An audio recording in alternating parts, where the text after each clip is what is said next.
Ayun, good afternoon, good morning, magandang hapon, magandang umaga, magandang gabi, lahat maganda para sa ating lahat. Install tayo ng isang chick drinker. Ito ay inumin ng manok.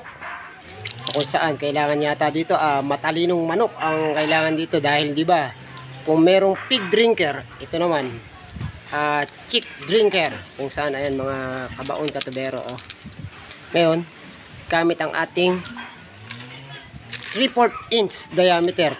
Itong size po ng ating PVC pipe ay 3/4, na kung saan ang mga kabaon katubero, ito ay binutasan natin gamit ang ating barena.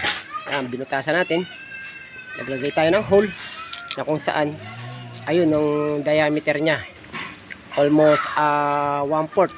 At kung mapapansin nyo, merong goma rito na ito yung